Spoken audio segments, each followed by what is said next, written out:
that we have a quorum. I am calling today's special session to order. This is a council special session for Thursday, May 13th, 2021. Will the clerk please call the roll? Yes. Councilmember Rallo? Here. Volin? Here. Rosenberger? Here. Ambalori? Here. Sims? Here. Flaherty? Here. Piedmont Smith? Here. Smith? Here. And Sandberg? Here. Thank you all for taking time out of your busy day this evening. I'll start with the agenda summation, and we'll begin with conduct of deliberations. As we all know, we suspended the rules, and what we have in place is public comment will be limited to 3 minutes each. Council member debate will be limited to 3 minutes each. If we're still in the process at 11 p.m., pardon me, we can recess and reschedule another special meeting. And if we finish up, then we can adjourn for the evening. Also, moving down through the agenda, we're still in Ordinance 21-23, which is to amend Title 20 of the Unified Development Ordinance of the Bloomington Municipal Code regarding regulations related to dwelling duplex, dwelling triplex, and dwelling fourplex set forth in the Bloomington Municipal Code 20.03 and 20.04. We also have Ordinance 21-24 to repeal and replace the official zoning map within Title 20 of the Bloomington Municipal Code entitled Unified Development Ordinance. Then we'll deal with matters of council schedule. And then, as I explained earlier, we will either recess and or adjourn. As I recall, and the parliamentarian can help me with our council staff, as I recall, we left off last evening with several people in the public comment queue. And I think as we have with previous meetings, we'll ensure that we'll call on those folks. And if they're present, we'll allow them to have their public comments. We will entertain, I guess, late comers, for lack of a better term. And then we'll proceed from there. And I will also remind everyone that we are on Amendment 5 of Ordinance 21-23. Okay, Ms. Lacey, who do we have in the queue? So, Council President Sims, we had 5 in the queue from last night, and they are in the following order: RM, person with the screen name RM, John Lawrence, Russ Skiba, the person with the screen name Vinley, and Eric. So I'll start with RM, who should be able to unmute and speak on Amendment 5 after giving their full name. Good evening, President Sims and council members. Hey, Ms. Miller. Yes. We'll make sure you have your full time, but I need to make one more announcement, if I may. Sure. I will also remind that folks that are having public comment on Amendment 5, if you spoke on this amendment already, then we only allow one public comment per person. So I just want to remind everyone of that. Sorry about that, Ms. Miller, or Ms. Renee Miller. You may proceed. That's quite all right, Mr. President Jim Sims. These titles are sometimes mouthy, hard to remember getting them all correct.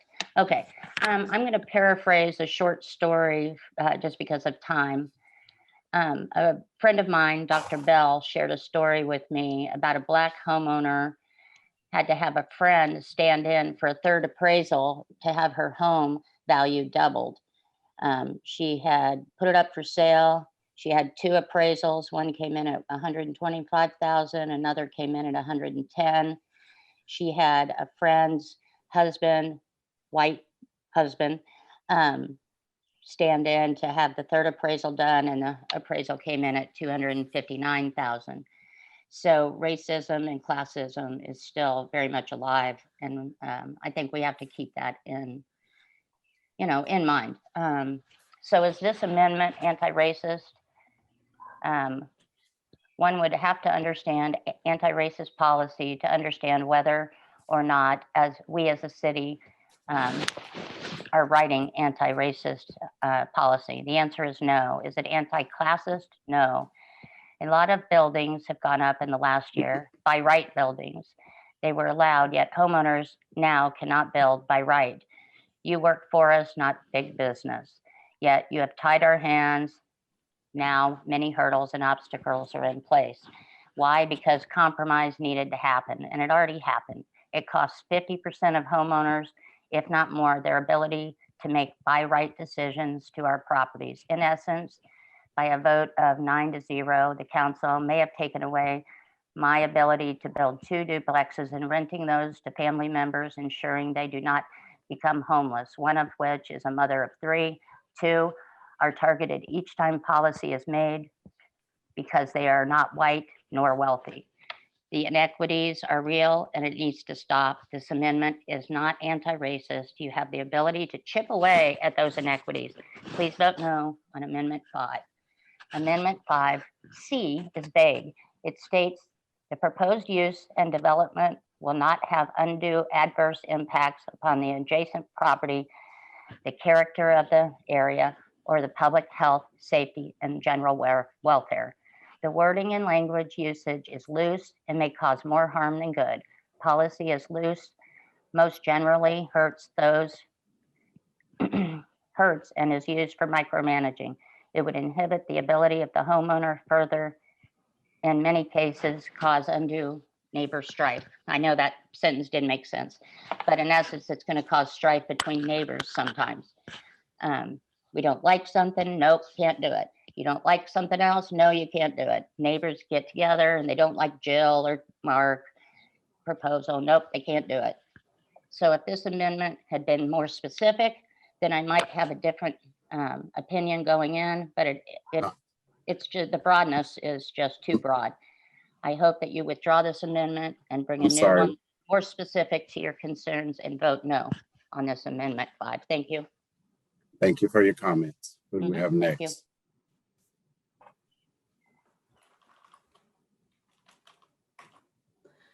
Next, we have John Lawrence, who should be able to unmute. Can you hear me? We can hear you, Mr. Lawrence. You have 3 minutes. Thank you. Good evening. My name is John Lawrence, and I live in the Bryant Park neighborhood. And I'd like you to support Amendment 5. In 2017, the Bloomington Plan Commission approved a 4-story development in place of Rhino's Youth Center on South Walnut Street. I watched that hearing. Almost every commission member hated the project and said so when they voted for it. From Indiana Public Media, I quote, Commission member Brad Whistler says, while the development is in compliance with the city's code, current ordinances don't give enough direction to vote the project down. The intent is correct to create interesting streetscapes, but what we end up with is things that aren't necessarily interesting, says Whistler. That's my concern here and why I support Amendment 5. We do not know what duplex projects will come before BZA. I suspect most will present no traffic or parking concerns or harm the character of the neighborhood. But why not give BZA the tools to manage unforeseen circumstances? For this reason, I ask that you support this amendment and trust BZA to make good decisions. Last night, I showed with some detail that I could convert my house into a duplex at a cost of approximately $45,000. I could earn a net income of between $30,000 and $39,000 per year based on the 2 AMI scenarios in Amendment 4. Later, during council follow-up, Councilman Bowen said my numbers were wrong because I failed to include the addition of separate electrical metering as well as heating and AC.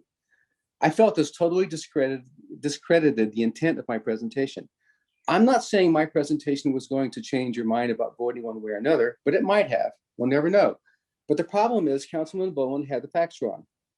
The last bullet under my scope of work required included the line item, add sub-metering electrical service for $10,000. Not only was this on the overhead I presented, but I read it. As to heating and AC, that was factored into the high cost of the bedrooms. My numbers show that someone could make a good profit under the conditions of Amendment 4. Council has all the power in this process. They speak first, speak last, and they get to ask questions of staff and each other. That's how it should be. The public gets a very short amount of time to speak. This makes sense. We in the public get absolutely no opportunity to defend ourselves. So please take extra care when you call into question a statement by a member of the public. We should be treating each other with respect. So back to the subject at hand, I ask that you please support Amendment 5. Thank you very much. Thank you for your comments, Mr. Lawrence. Who do we have next, Ms. Lacy? Next, we have Russ Skiba, who should be able to unmute. Hello. May I ask that I be moved back one? I am in the car right now, and I can get back on in about 3 minutes and beyond then. Is that okay? We can try to accommodate you. Thank you. Thank Who you. do Thank we you. have next, Ms. Lacy? Next, we have the person with the screen. 1 minute, please. I'm sorry.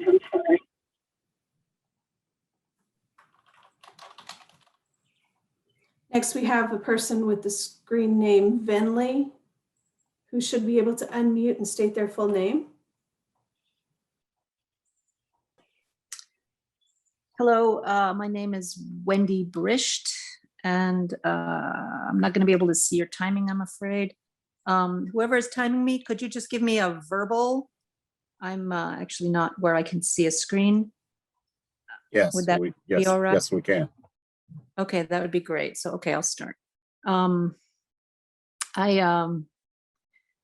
Yeah, I didn't expect all of this to happen tonight. I don't know, it's difficult to know what to say about this. This amendment is such a little thing. It's such a little thing. And the fact that anyone is opposing it is shocking to me after what's happened and after how people feel about this, especially people who are in areas that are really vulnerable. I mean, I think it'll help you. This amendment will give the BZA some control over where the plexes go. And that'll give your campaign to densify the city more success and a better outcome, because you'll have fewer complaints and you'll have less opposition, because obvious problem spaces are going to be addressed. I think this could backfire otherwise I mean, only expensive student plexes being built in already overbuilt areas, which are the most lucrative, and that would just not look good. So this amendment is actually really good for you, the plex proponents. I think it would give the city the power to make this a good experiment, and it would make the campaign to plex everything appear to its best advantage, while really not giving the homeowners that much control at all, but only just a little hope. I think not to support this is simply self-defeating.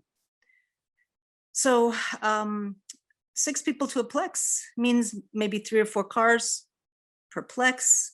That won't work in my area. It certainly won't. I have 30 students within 3 houses of me. And I just wanted to mention that all of us with basements were flooded early last year because the storm sewers could not handle the flooding. There was not a pump to be had in southern Indiana. I drove 2 hours to get one to try to pump out our basement, which flowed with water for 2 days. I want to make sure that there is infrastructure for these, where they're going to go.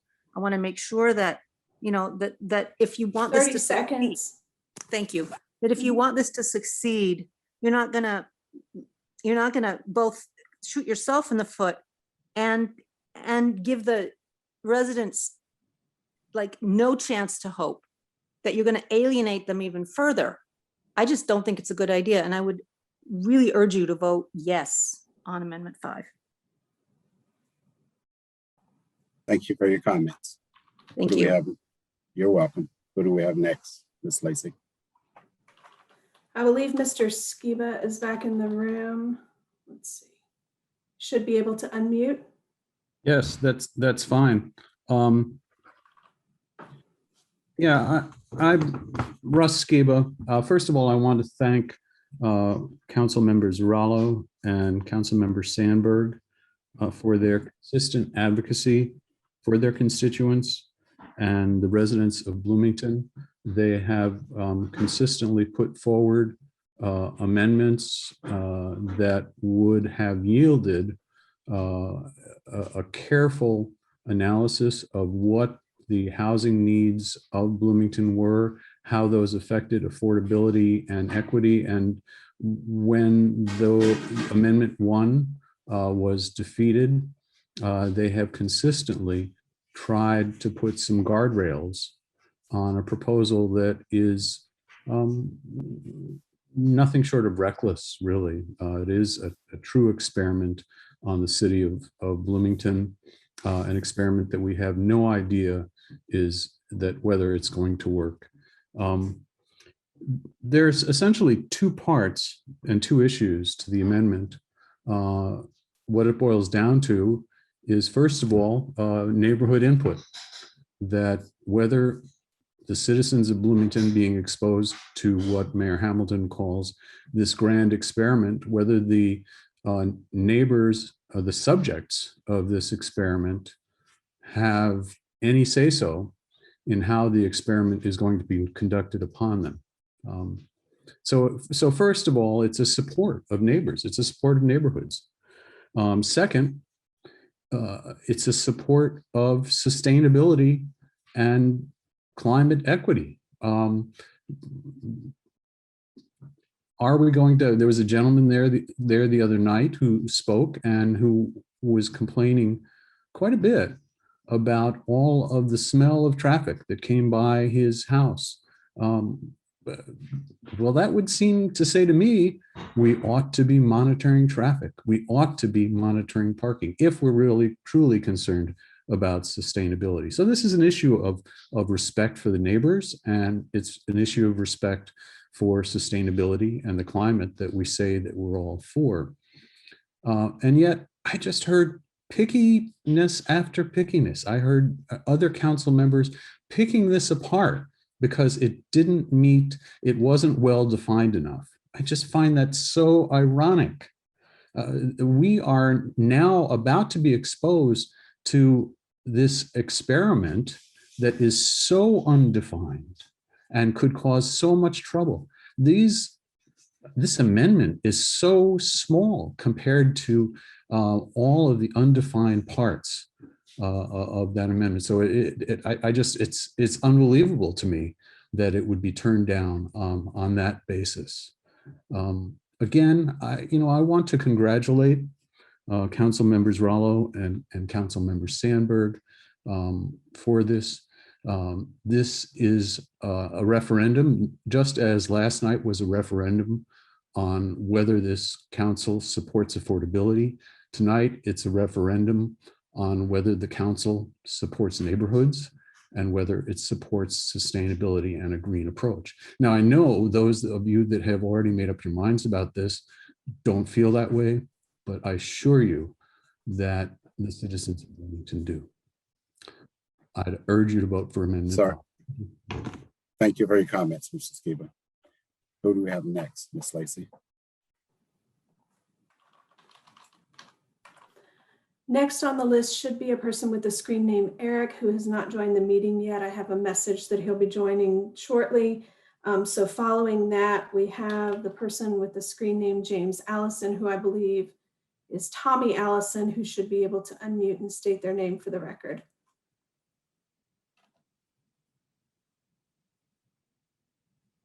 This is Tommy Allison, and I want to talk about how decisions are made. Eleanor Ostrom is a hero of mine.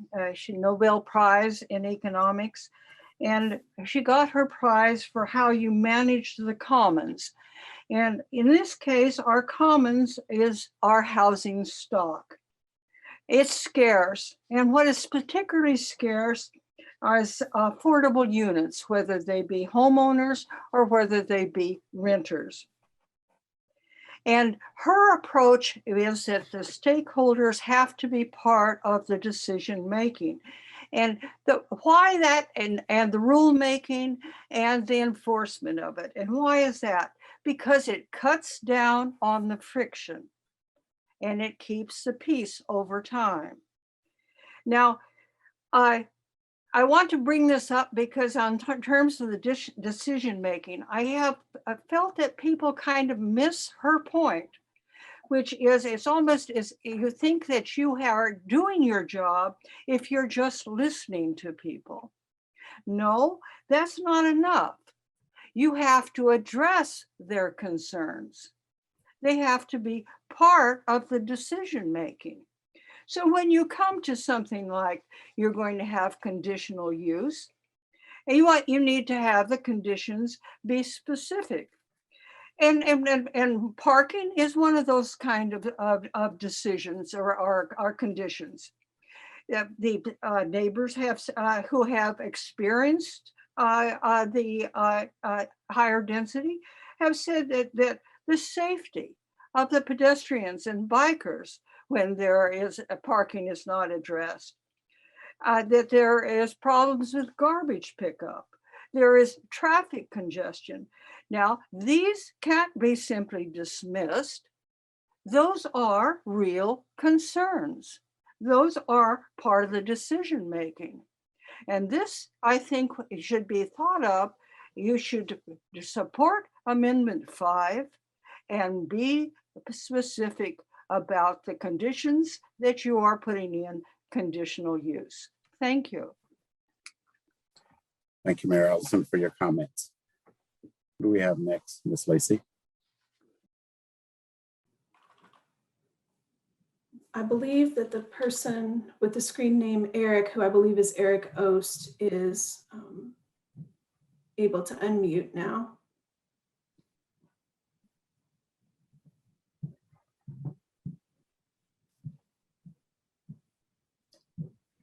Are you with us, Mr. Ost? If it would be okay, I'd like to speak in a few minutes, if that's okay. I just joined the meeting. Do you have your comments ready? I'm not at this moment. I just joined the meeting. I was at another meeting. So if I could, if there's other people, is there anyone else who could go before me? Yes, we'll let someone else go and then we'll come back to you. Thank you if that's very much. okay. You're quite welcome. Yes, thank Who do you. we have next, Thank you. Ms. Lacy?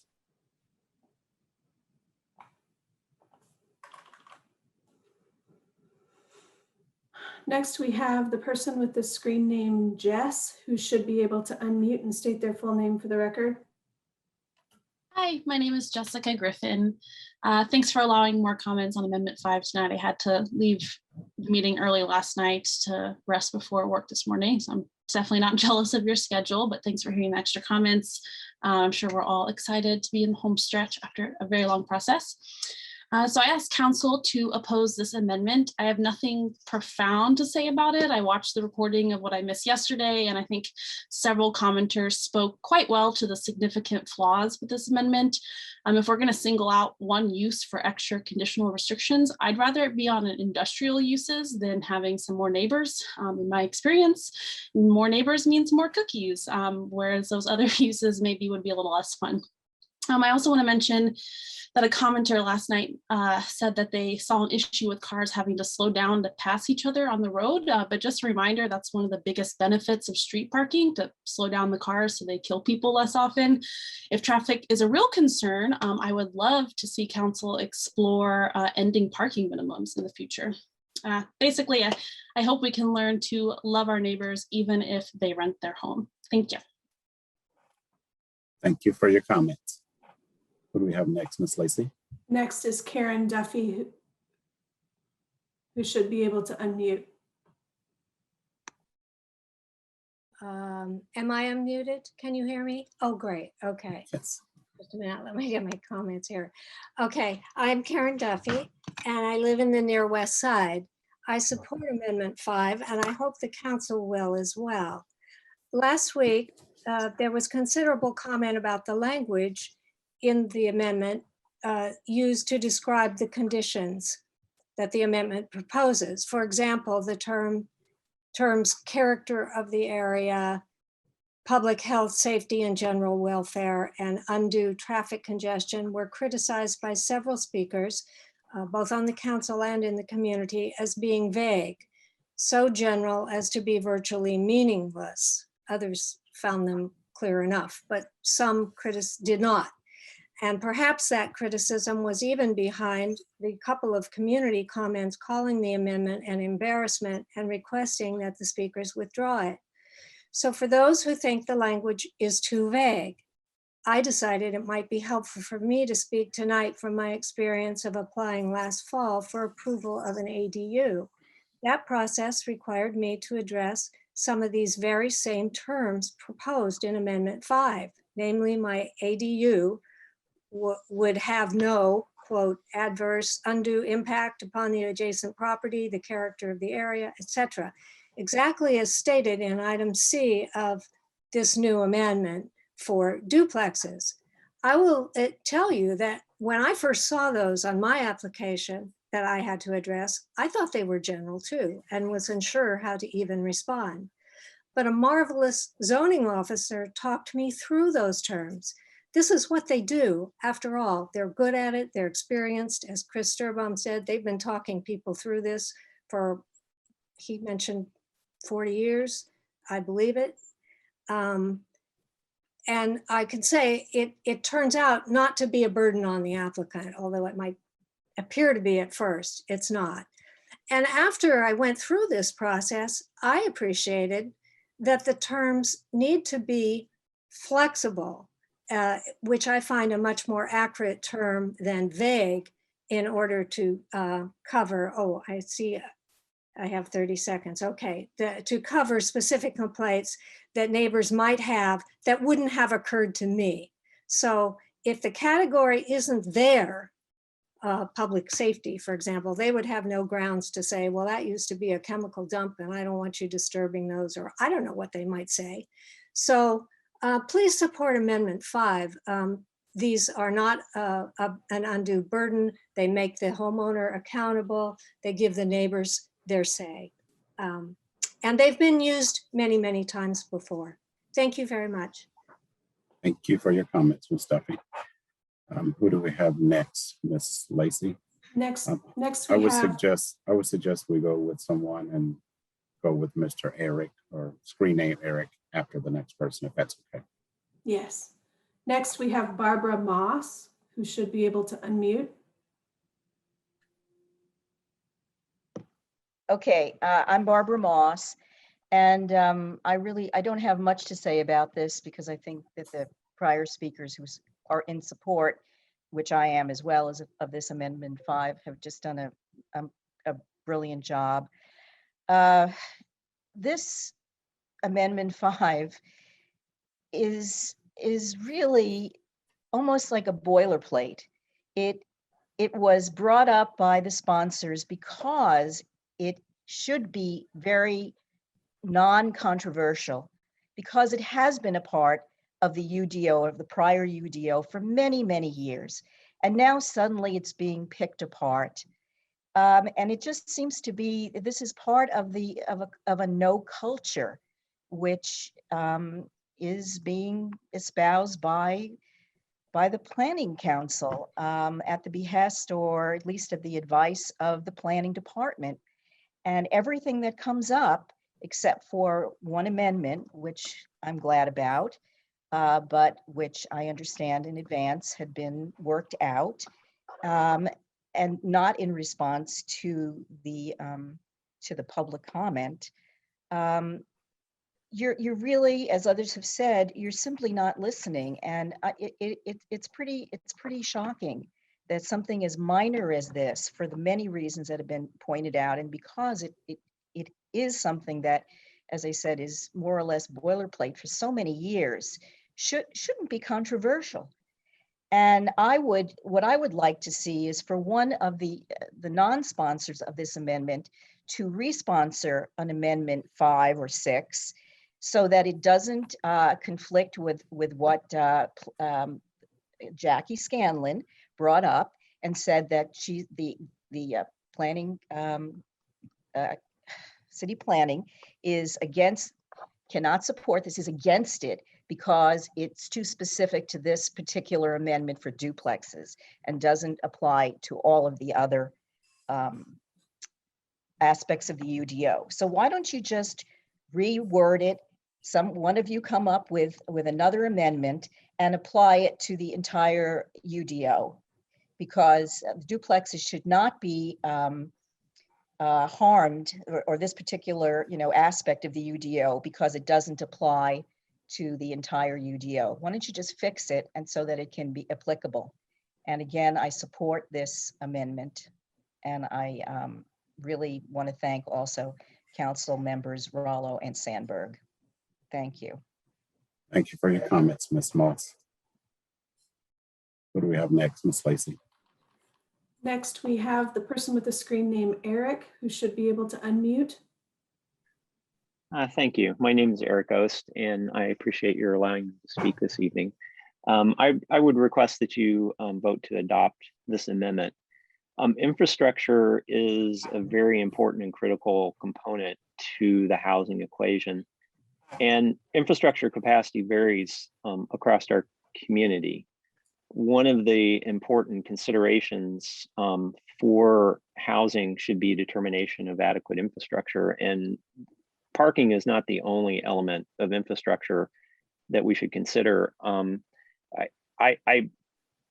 Duplexes are one form of housing, but I think as we move forward, we should pay more attention to infrastructure of all sorts. And this amendment integrates, I think in a non-controversial way, consideration of one of those elements of infrastructure. And so I would sincerely request that you vote to adopt this amendment. Thank you. Thank you for your comments. What do we have next, Ms. Lacy? Next, we have Alex Goodlad, who should be able to unmute. Hello. So I'd like to. I'm sorry. Can you identify yourself fully, please? Okay, sure. I'm Alex Goodlad. Thank you. And yeah, and I live in the core neighborhoods at Regency Court Apartment. And I guess I'd like to speak against as currently written Amendment 5. And it speaks to just a more general issue I guess I have with the anti-plex activism that's going on, which is that it and I know I've had other conversations online with other people, and like I get what you're trying to do and trying to say, but it just seems to me this specific amendment is one example of how the language just seems to be directed at plexes and not really directed at single family units, or like whenever it's a different unit that has the same problem, there seems to be what comes across to me as obfuscation from the problem, or there's kind of an issue that seems to be tied to plexes somehow, such as I think a commenter from a week ago talked about we honk and or you honk and we drink or something like that, and that's from a single family unit. I live in that neighborhood, and I know that came from a single family unit, but that seems to be an issue with plexes. So I think a way that might make this amendment more redeemable and something that might be an okay amendment. I briefly looked at the amendment, and it seems like a reasonable idea if we just apply it consistently, is if we just make it apply towards everything else. So I think Barbara Moss may be onto something by possibly changing the amendment. Might be better to me, but for now, I just think it's just something directed at plexes for the sake of it, sticking it up to the plexes, not really thinking about a way to go about it consistently. And I just wish that the city council in general, for not just this issue, but other issues, was just consistent about everything. And with that, I yield my time. Thank you very much for your comments. Who do we have next, Ms. Lacy? There are no more raised hands. I do have 3 comments that were forwarded in the chat. The first is, I am Jolie. From the very beginning of this process, I and many others have expressed our concern about infrastructure, narrow crumbling streets without sidewalks, streets never designed for pedestrian and bicycle traffic in mind. Mitigating more vehicular traffic, more parking to already compromised streets should be a priority. Please vote for Amendment 5. Thank you. Next, please read my statement, Ms. Lacy. My name is Dave Stewart and I live in the Bryant Park neighborhood and I am in favor of Amendment 5. I will not forget and I vote. And the third is, my name is Linda Stewart. I live in Bryant Park. I am not forgetting the division in this city is because 5 city council members have taken away the comprehensive plan to safeguard neighborhoods. Amendment 5 gives the council members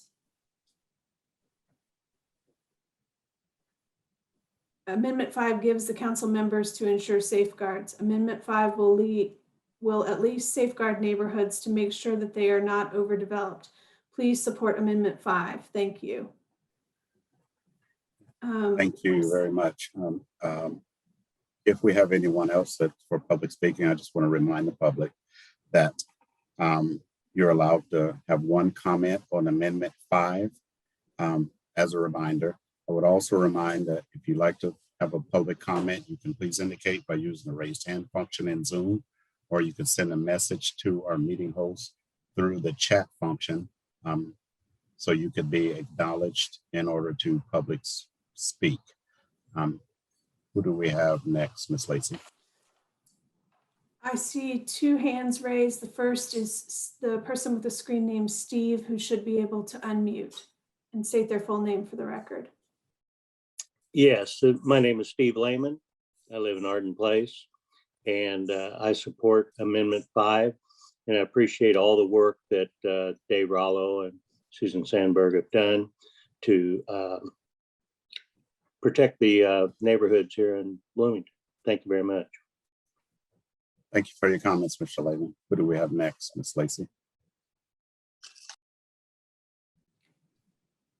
Next, we have Sharon Yarber, who should be able to unmute.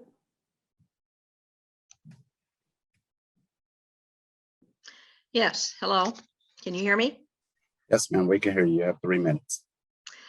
This is Sharon Yarber. I'll be quick, but I first want to thank both Susan Sandberg and Dave Rollo for being persistent and backing our neighborhoods through this long process. And I am very much approving of Amendment 5. I live in Matlock Heights, which is an historic district, and we want to protect our neighborhoods. And I think it's common sense for putting some boundaries on duplexes and protecting the infrastructure, allowing for duplexes to still happen, but still putting restrictions on those. So I urge the other council members who have spoken against Amendment 5 to rethink that. And public opinion in all these meetings that I've been in have certainly said we have concern about duplexes. And I don't think we're being heard by a majority of the council members, and that's disappointing. But thank you for listening to my comments, and that's all I have to say. Thank you for your comments. Who do we have next, Ms. Lacy? Next, we have Wendy Bernstein, who should be able to unmute.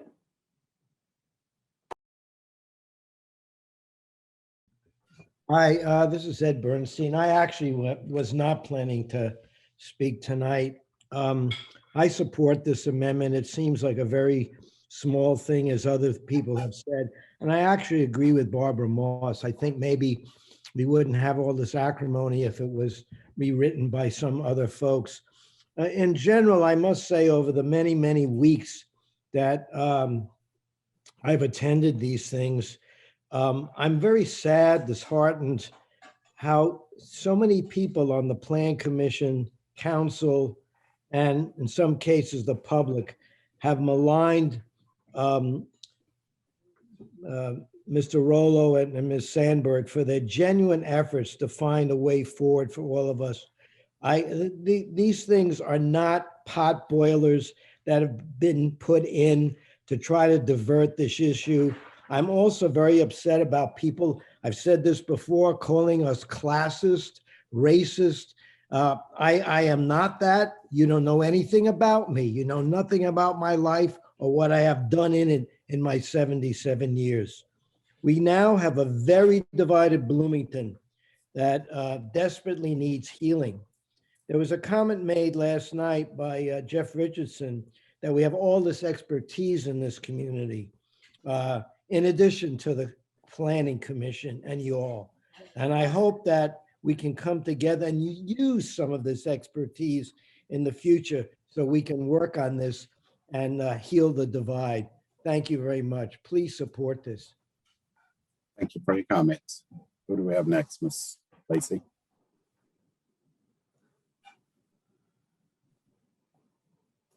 Next, we have Victoria Whitty, who should be able to unmute. Thank you. I am going to ask you to vote yes on this amendment. I am sorry that you feel that you have done enough compromising and believe that the reason for this amendment is just another way to slow down the process, when in reality, it is just making the best of a bad situation. It does seem to me that compromise is a useful tool in discussions such as this, and seriously considering the reasons that residents hope for passage of this amendment, reasons offered by residents of the areas that will be most affected by these changes seems only fair. Longtime residents know these densely populated areas. That's where they live. And they know the downside of over-occupancy, and they are rightly concerned about the negative effects of opening these areas to yet more rentals.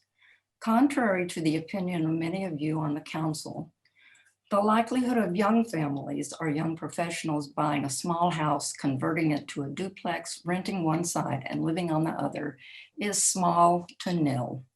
Developers will be able to outbid them 2-to-1 for the smaller houses. And we all know, and you know surely, who those developers will be aiming the rentals to. The location is a big draw, and student renters will be the most likely residents.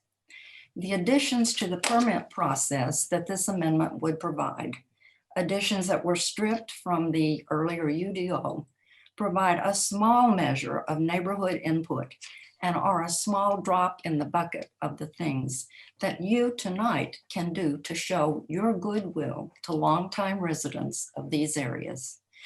Owner-occupied homes actually, act as a cement in these areas, adding stability to a constantly changing population. It's good and necessary to have some adults in the room in situations of this sort. Vote to accept this amendment in good faith, since it is being offered in good faith. Thank you. Thank you very much for your comments, Ms. Whitty. Ms. Lacy? There are no more raised hands. And there are no more chat messages. Okay, thank you. That will. Oh, I believe I spoke too soon. I see one raised hand. Next, we have Peter Bogdanoff, who should be able to unmute. Hi, I'm Peter Bogdanoff. I would request that you would vote yes for this amendment and not show that you are not thoughtless, you're not ideology driven, you're not evil. You actually care about real people who live in these neighborhoods, both the full-time residents and other people who are actually renters now. That you won't take an opportunity to steamroll your opinions on people who overwhelmingly are opposed to this. I think you know what is the right thing to do. That shows you actually care about the residents of Bloomington. Thank you. Thank you for your comments. Ms. Lacy?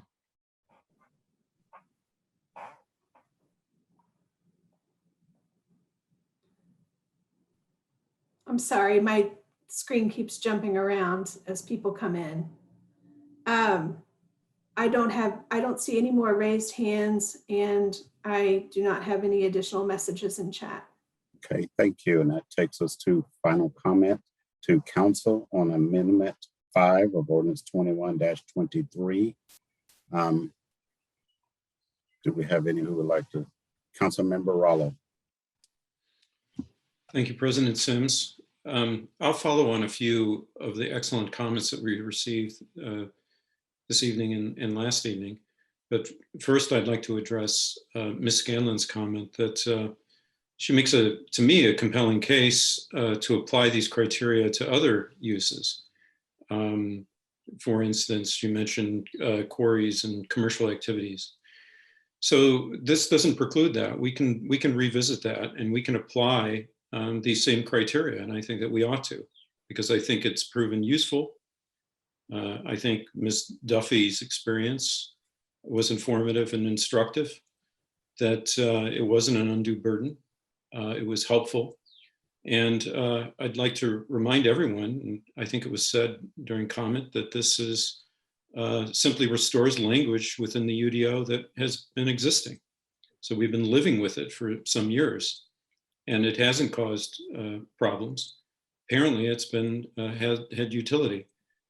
I want to refer to also Ms. Scanlon about seemed to be the implication that this was plexes were sort of a trivial matter, and so this wasn't necessary because with other uses, you know, it may be important, but this wouldn't be so important.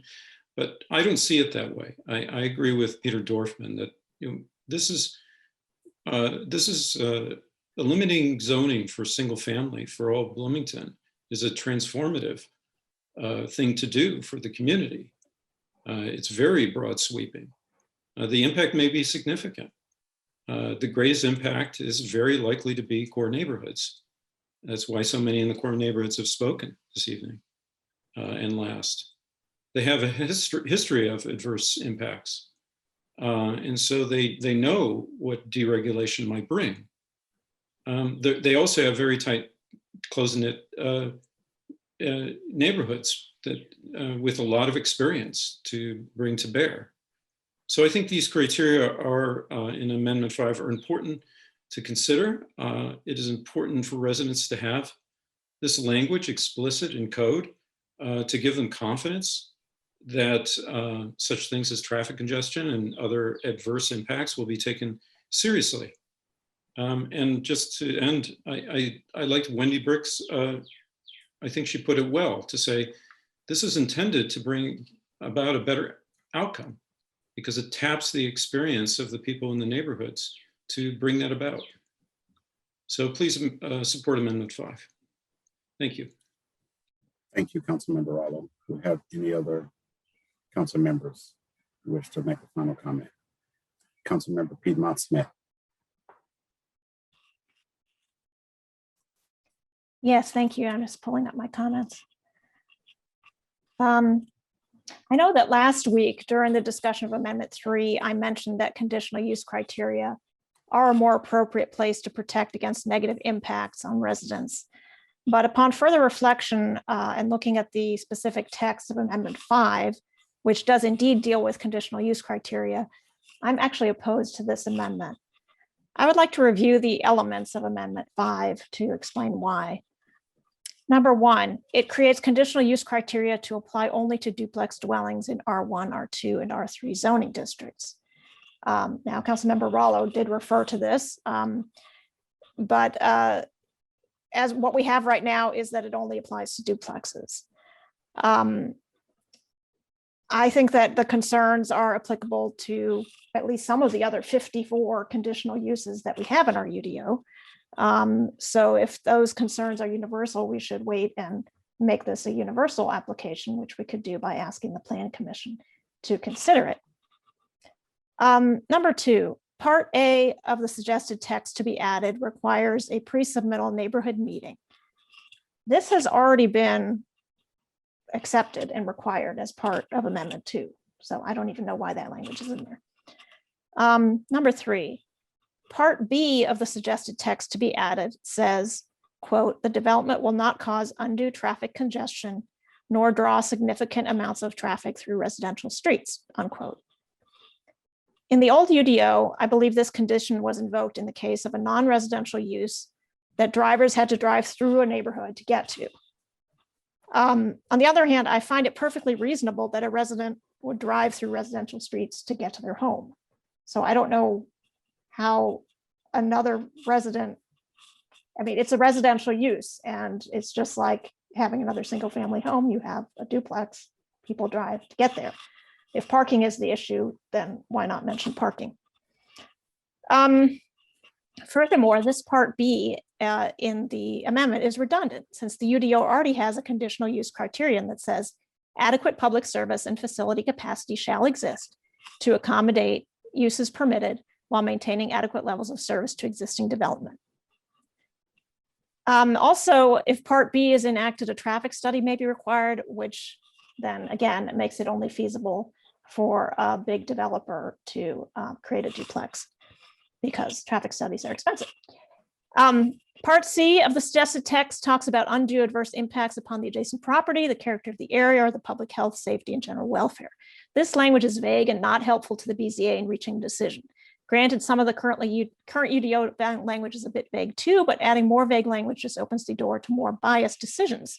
I'm especially wary of the character of the area. Who determines this? Are we locking ourselves into a status quo? Are we possibly opening the door to biased judgments? I'm afraid we are. For these reasons, I oppose Amendment 5. Thank you, Councilmember Piedmont Smith. Do we have any further council members? Councilmember Volan. Yes, I should have said during the debate on the previous amendment, Amendment 4, that I thought the sponsors were, in fact, honest brokers. I meant to limit my critique of proponents of Amendment 4 to certain public comments made by proponents. I would say the same now about the sponsors. I genuinely think that they're sincere and well-meaning with Amendment 5. What's emerged in this discussion is, I think, just how blind the sponsors and their supporters are to their framing of single-family houses. Single-family houses to them equate with homeowners, despite thousands of single-family houses in the city being rentals. To them, duplexes equate with students and should be at best separated from single-family houses. This is literally suburban thinking. Regardless, the sponsors' answer to the question of why a new single-family house on a vacant lot would not be an undue burden on a street, but a house to an addition of a unit to a second, to a duplex would be. It simply underscores their frame of reference, which is that single-family housing is the only way to go. And just because a sponsor sincerely believes that their legislation is for the best does not make it so. How many times have I proposed something with the same belief? Every time, frankly. With all due respect to the sincerity of proponents, this is bad policy. But there's a bigger point here. Too many anti-plexers also have never thought hard enough about their assumptions about cars. They demonstrate a common blindness to what I've come to call motorist privilege. Let's take Grant Street between 2nd and University, a very short street that I travel regularly. It is as narrow as any street in town, and there's parking on one side of the street. What happens when two cars come from different directions? Why, the cars pause to let each other pass. Cars slowing down is a feature, not a bug. Proponents of this amendment seem to have the expectation that parking is defined as car storage that is both free and convenient, in this case, on-street parking. And the remedy to a high demand for parking is to provide more supply.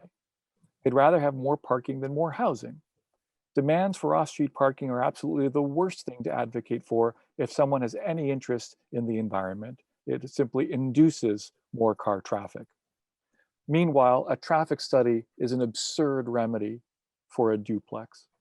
If the main reason the anti-plexes are against plexes is because of cars, well, I can save them a lot of trouble. The remedy is to regulate demand for parking with a neighborhood parking zone. It's tried and true, it's well known. Many core neighborhoods already have neighborhood parking zones. Establishing a neighborhood parking zone is the fastest way to ensure that cars that are parked on the street really need to be there and they're not just being parked there for convenience, or that people who have extra cars are too lazy to put them on their property. I cannot support Amendment 5 as written. Thank you. Sorry. Thank you, Councilmember Vola. Do we have any other council members? Councilmember Flaherty. Yes, thank you. I will not be supporting this amendment either. I think it introduces a level of arbitrariness and subjectivity into the process that is just generally bad public policy. That has the potential to lead to disparate outcomes for similarly situated home builders. We should want fair and equitable policies and clear rules that apply equally to all, aiming to eliminate ambiguity. If a neighborhood has parking constraints, as others have said, the appropriate policy tool to address them is almost certainly permitting and pricing. On a related note, I've suggested in a variety of contexts that we should treat duplexes and single-family homes similarly when their impact is the same or similar. For instance, with form-based design guidelines or the impact of an additional unit of housing on neighborhood parking. This is decidedly not antagonizing a housing type, as one member of the public suggested. It is the exact opposite. It is suggesting that we shouldn't give special privileges to the owners of a single housing type. If there are traffic concerns, design concerns, we should address those with the appropriate policy tools and apply those rules equitably. Another brief note on former Mayor Allison's comment about not only listening to constituent concerns, but addressing them. I think that's really great insight and important to take to heart and try to achieve to the extent possible. But with all respect, the way the argument was presented, it seemed to suggest there was only one set of constituent concerns here to address.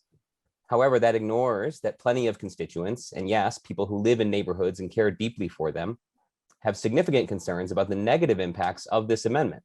So if we pass the amendment, we have then listened to but failed to address the concerns of those constituents instead. So while it's an appealing argument on its surface, I think it misses the complexity of policy questions when we have diverse and sometimes incompatible constituent concerns. And really, that's been true of this entire discussion on missing middle housing, duplexes specifically.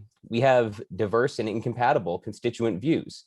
It's actually impossible to address and align with all of them, which is why I and a 5-member majority of this council have sought a balanced middle ground from the start of our discussions. And just one final note, as I've said several times now in other meetings, all 9 council members care deeply about Bloomington, about our neighborhoods, and about all our residents. Based on myriad factors, we all vote in line with our level best assessment of the needs of the community and the best policies for Bloomington as a whole. Disagreeing on policy does not make anyone evil, to quote the final commenter this evening. And I hope we can all keep that in mind, that we're all doing our best and are of good intent as we continue our deliberations on the UDO. Thank you. Thank you, Councilmember Flaherty. Councilmember Smith. Thank you, President Sims. Yeah, I would echo Mr. Flaherty's that we're all trying to do our best, and it is quite difficult. The way I've been thinking about this amendment, it is a small kind of a change, but I'd ask why the language was removed in the first place.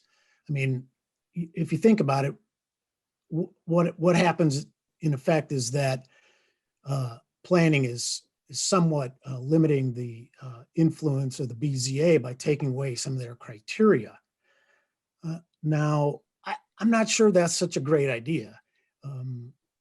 What it does is it undue burden for the community, more traffic. It kind of detracts from what the neighbors can input and then be considered by the BZA. So I think that that's probably not a great idea. And I would echo Mr. Rallo as well, as that, okay, let's revisit it and put it so that it applies to all the different housing types, industrial uses as well, whatever. So I think this is a small thing to add back the language and the criteria to help the BZA respond to the neighbors and people who are really concerned about this and are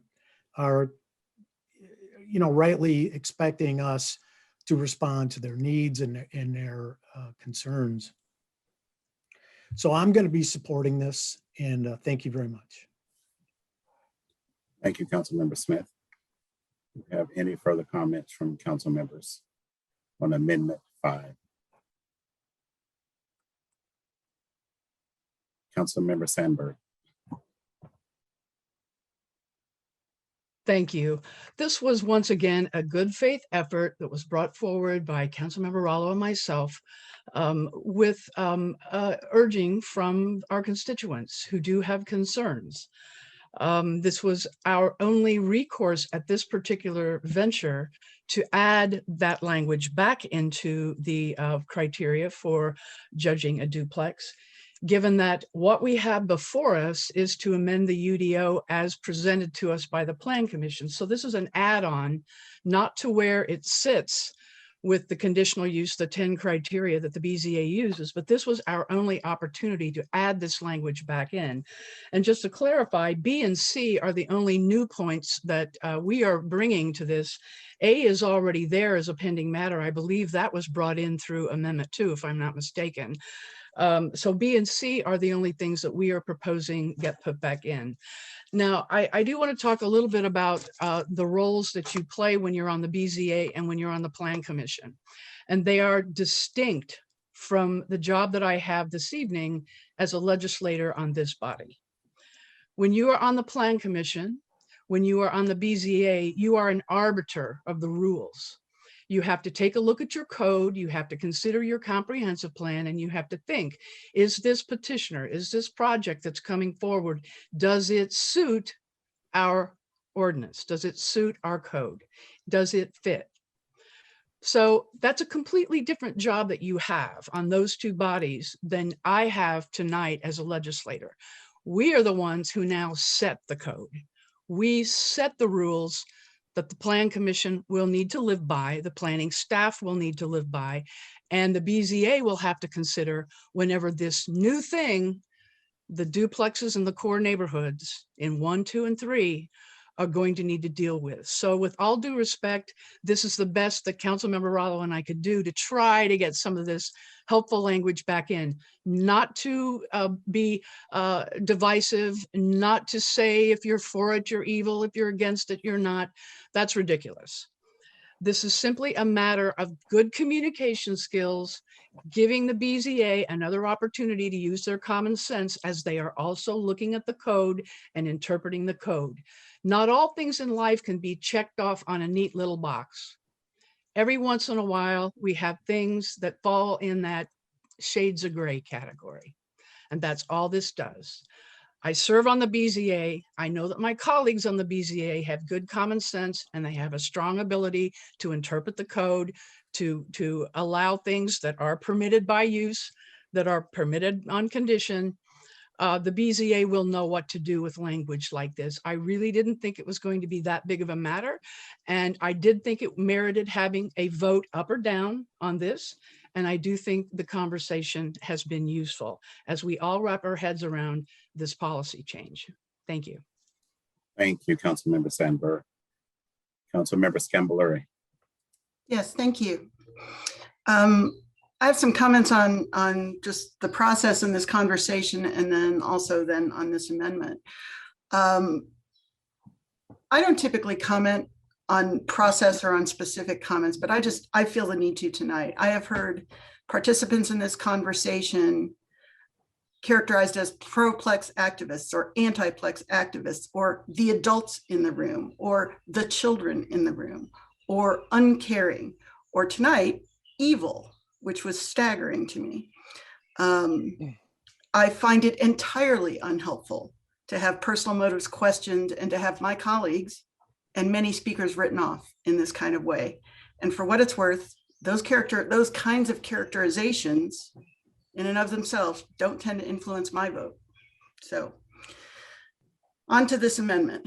So here's what I've heard over multiple evenings.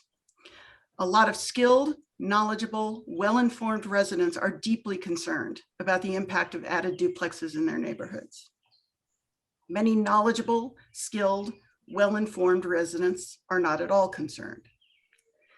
One of my constituents tonight, as a matter of fact, spoke about the common sense of applying these kinds of checks, so my words, not hers, when adding duplexes to neighborhoods, and I wholeheartedly agree.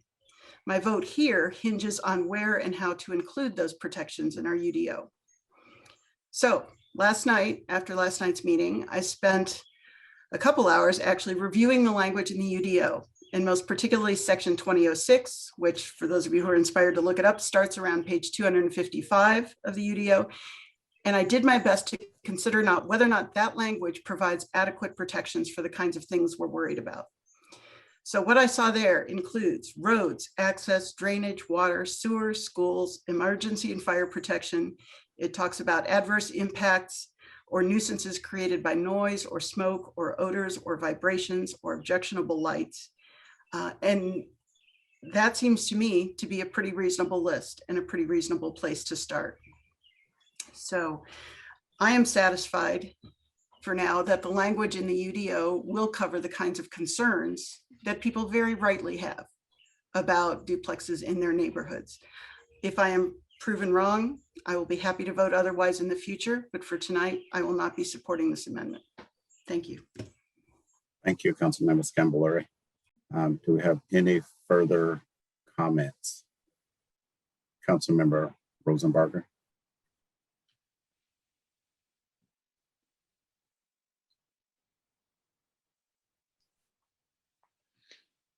I'm okay. Thank you. Okay. My comments are as follows. I've heard some comments this evening from the public about there would be no neighborhood involvement. I think that is one of the tools and one of the things that are necessary for the pre-submittal neighborhood meeting, which I will remind you is a requirement for petition approval. Another public comment had to do with decision-making, which I wholeheartedly agree with.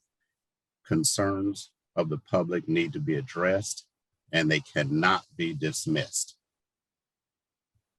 I do not think there was an attempt to do either of those.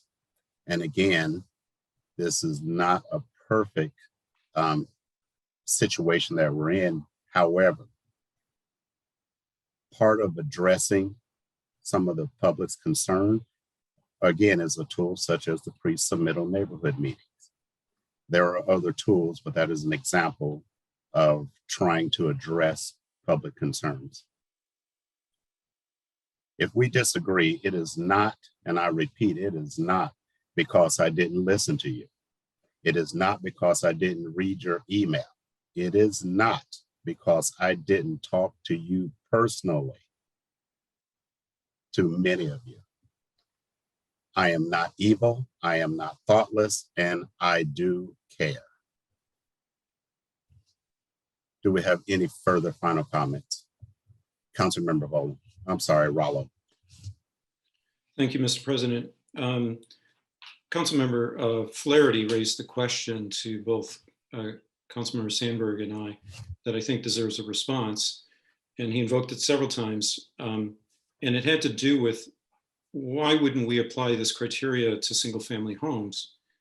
And I would just answer that there seems to be a false equivalence happening here, that a single family home is likely to occupy a vacant lot and have a relatively minor effect on the community. What we have done is made a sweeping change where we've eliminated single family zoning and allowed plexes. And this is bound to increase density, and it could have a very significant effect. In fact, increasing density is one of the motivations of the proponents of plexes. So we both have points of agreement there. So these are just two different animals. And that's why we don't address single family zoning. in single family use criteria in conditional use. Thanks. Thank you. Councilmember Bowman. Yes, I would find Councilmember Rallo's argument more persuasive if we had not adopted Amendment 3, which limited the total number of plexes possible to 15 a year. While certainly that may be revoked in the near or far future, it means that this entire debate over the past several weeks and the past several months of consideration is going to have, frankly, a negligible effect on the number of plexes that get built. A rounding error. Again, there are 35,000 housing units in the city. I just don't see how, one of 15 duplexes a year is not going to be as close to impactful as a new house on a lot that was formerly vacant. So I find that argument to be dismissible, frankly. Thank you. Thank you for your comment. Okay. Any more final comments from council? Seeing none, are we ready for the question on Amendment 5? Will the clerk please call the roll? Yes. Councilmember Rowland? No. Rosenbarger? No. Scambaluri? No. Sims? No. Flaherty? No. Piedmont Smith? No. Smith? Yes. Sandberg? Yes. And Rollo? Yes. Thank you. Thank you all. Amendment 5 fails 3-6. Mr. Parliamentarian, I do believe we have legislation ready. Ordinance 21-23 as amended.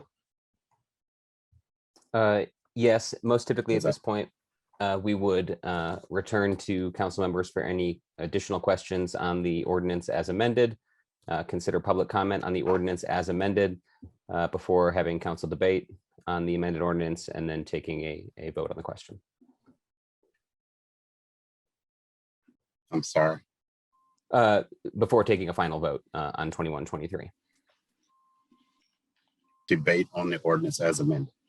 And we don't have to reread it or anything like that. No, Okay, we're still just in second reading. Yeah. Thank you. Thank you very, very much. Okay, do we have any comments from council members on ordinance 21-23 as amended? Mr. President, are we going to questions first?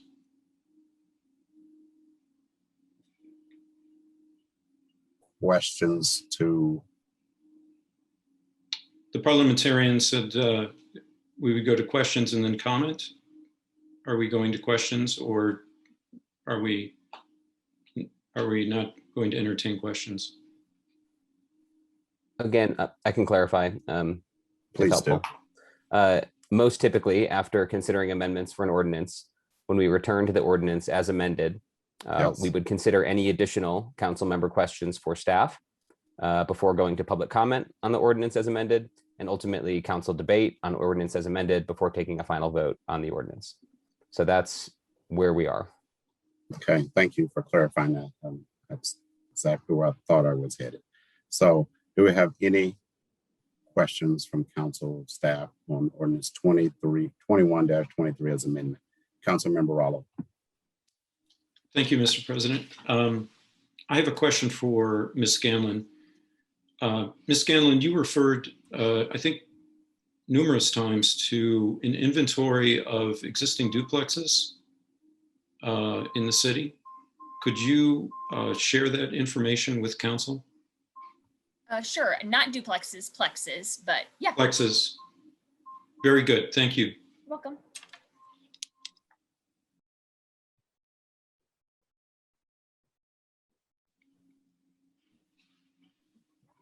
That's all I have. Thank you. Councilmember Boland. Yeah, I actually wanted to ask a more general question of staff. I actually thought that she was going to present something to us now, but that's fine. I look forward to seeing those numbers. I would like to hear from Planning and Transportation staff their opinion of Ordinance 2123 as amended, based on all the changes that have been made by amendments. Sure, sorry, I thought, yeah, I mean, it's an Excel sheet, so I was just, with, Oh, it's fine. 700 something. Okay, so I'll send that Well, on. actually, before you talk about the ordinance as amended, could you very briefly characterize how many units are there in plexes? How many bedrooms are there in plexes in the city?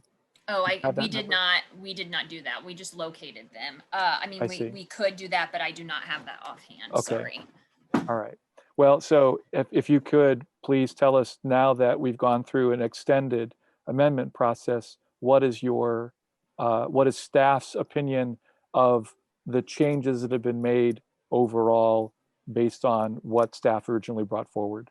Sure. So the changes that have been made overall really align with what staff brought forward to the Plan Commission. So we brought forward a proposal for the the duplexes to be conditional. That is where we've ended up in the R1 through R3. We also originally included, of course, the space and time separation. Again, that's back in. For those of you who did reach out to us, thank you, of course. Those of you who were willing and asking to work with staff during the process of both the public outreach and then the public meeting times. We have been discussing a cap for some time about whether or not that might be appropriate. Yes, we think that that this proposal that's come forward now is a good middle of the road proposal to help us be able to offer more housing options for people in Bloomington across the city, not in only selected areas, as well as we think that it's at a level that makes sense that we can watch it over time, especially with the reporting that we'll be doing to this body and Plan Commission and the administration of every 6 months. So we are excited to see it move forward cautiously. We understand that some people wanted it to be not at all. Some people, council members, as well as members of the public, have made that very clear. And we have also people on the other side who were hoping that it would be less stringent and that we would be welcoming more homes into these areas. But at this point, we think that this is a good compromise, and we are happy to see it being considered. Thank you very much. Thank you. Thank you. I believe it was Councilmember Smith. Thank you, President Sims. Thank you. I wanted to, if I could, ask Ms. Scanlon to, you may have already told us this. Will you say what's going to be in the report kind of when you report to the council about duplexes? Can you kind of sketch that out for us? I believe what is spelled out specifically in the ordinance is that we will track how many requests we're getting and just basic inquiries for this use in particular, and why those do or don't go forward. And then for the ones that go forward, of course, more details, who is requesting them, where they're requesting, do they end up filing with the Board of Zoning Appeals, what happens with that, are they pulling building permits? So basically just tracking requests for as far along as they get in the process. And then similar to what we did with ADUs, if we notice things like the same types of issues keep coming up that are causing concern either for the petitioner or for the neighbors, that we'll note those to you as well, that those may be things we have to go back and look at. And that's kind of what we did with the ADUs also. Thanks. And I wondered if once it hits, so say you have the first year, say you have 20 applications. And of course I have no idea, I'm just throwing that out there. So there'll be 15 that will be allowed to be built. And then, so would we know in your report that, there was more than 15 being requested in that? Yes. Mhm. Okay. Thank you so much. I No appreciate problem. it. Thank you, Councilmember Smith. Councilmember Piedmont Smith. Yes, I just want to follow up with Ms. Scanlon on the reporting. Would you also be keeping track of how many bedrooms in each plex that Yes, is that's a good proposed? question. Yes, we will. Okay, We will keep track of the makeup and yes, definitely. and the location. Correct. Yeah. Okay, thank you. Uh-huh. Thank you, Councilmember Piedmont Smith. Do we have any further questions from council members? Do we have any first round questions from council members? Seeing none, Councilmember Rollo, start the second round, please. Yes, another occurred to me from Ms. Scanlon. Ms. Scanlon, we're about to go into a debate on annexation. And I assume that those areas will have single family home zoning eliminated and plexes will be the rule there. Is there a notification process that has been taken to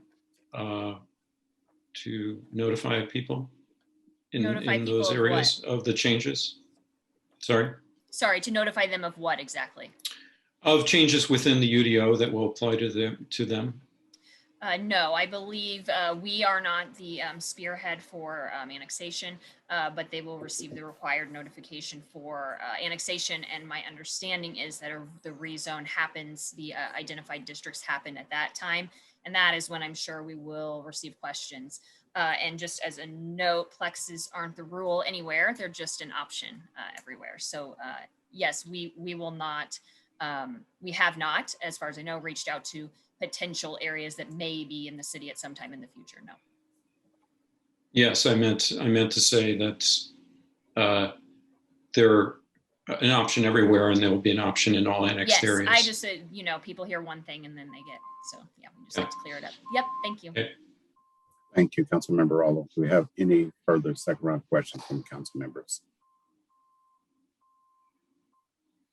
Is your hand up, Councilmember Rosenberger? No. Okay. Councilmember Voland. There was one quick question I wanted to ask of staff that came up in the last amendment that might be relevant still. There was comment about how the so-called zoning officer interprets language like undue or character of the neighborhood. Did staff have any general observations on how the, is it the hearing officer? Is that what it's called? Yeah, I think yes. So the hearing officer, yes, does also see variances and conditional uses. They will not be seeing duplex requests. Those will all go to the Board of Zoning Appeals per code. But in all matters of the UDO, if a term is defined in the UDO, then you use the UDO definition. Otherwise, you use the plain definition of terminology. Part of the reason I suspect that it was recommended that we as planning staff recommend that you remove that language, and then you as council approved that, was that it is what some people have said, that maybe it is a little bit too stringent or too hard to interpret. And so I think that's probably why it came out in the first place. But any language in the code that may not be specifically clear, obviously the Board of Zoning Appeals is directed to use the general regular definition of those terms. Very good. Thank you. Mm-hmm. Thank you very much. Any further questions from council members? Seeing none, we'll now go to public for public comment on Ordinance 21-23 as amended. First, we have Dave Warren, who should be able to unmute. Thank you. All right. Hi, I'm Dave Warren, and I'm asking you to please vote yes on the UDO as amended.